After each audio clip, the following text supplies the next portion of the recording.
Let's talk about how to find an inverse of a function. We're going to do so algebraically this time. So our first step is to replace f of x with y. After you replace f of x with y, you're going to switch. You also may hear this called interchange.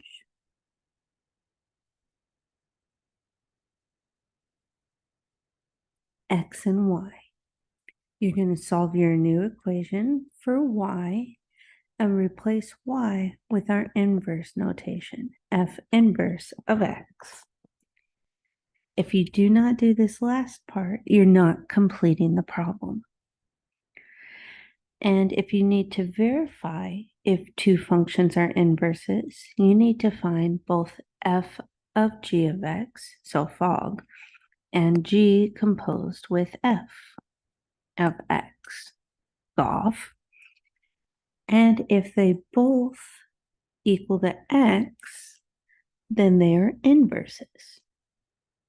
So you do the composition both ways, and if you get x each time, they're inverses. Okay, we're going to do some composition to prove that they are inverses. I'm going to let f of x be my purple function. I'm going to have g of x be my orange function. And I'm color coding because we're going to be doing some composition. So we need to first find f composed with g of x. But remember that when we do this composition, it means we're plugging g into f. So this really means that we need f of our orange function. Okay. So our f function is 3 all over, I'm going to put in some parentheses, minus 4. And this is where x was. Instead of x minus 4, we're going to plug in the 3 over x plus 4.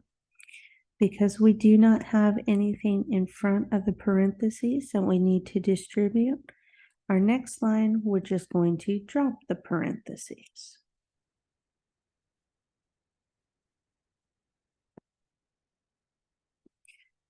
So now what we have is 3 all over 3 over x plus 4 minus 4. We're going to do some order of operations.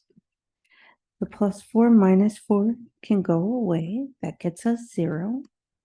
So now we have 3 all over 3 over x. Remember, whenever we divide by a fraction, and that's what we're doing right now, we have 3 divided by 3 over x, we get to multiply by the reciprocal of the second fraction, which is a fancy way of saying times the flip of the second fraction. And remember that any fraction, or any whole number, I should say, can be rewritten as a fraction over 1. So when we try to do the multiplication here, 3x all over 3 means the x's or 3's cancel. And we're left with x, which means the composition of f composed with g of x equals x. So the first way is good. We need to check the second composition, so the other direction. We need to find g composed with f of x. And that means we're going to plug f into g. So I'm going to write g out. We have 3 over parentheses. Let's try writing it again. Wait. 3 over x So I'm going to put a giant parenthesis. And then we have plus 4. But instead of having x in the bottom, we're going to plug in our f function, which is 3 over x minus 4.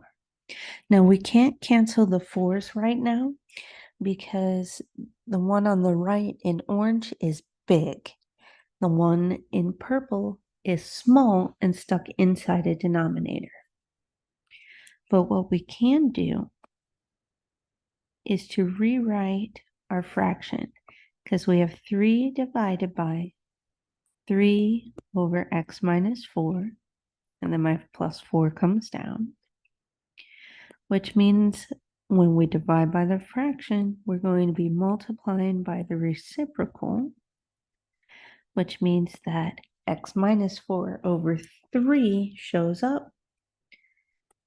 Our 3's cancel because there's one up top and one down below. X minus 4 plus 4, but this time the 4's go away and we get x, which means that g composed with f of x is also x. And if both directions hold true, g and f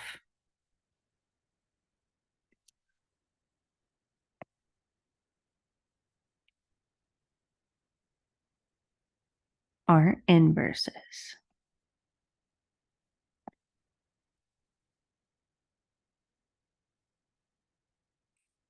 Okay, so remember, an inverse undoes the mess that the original function put us in.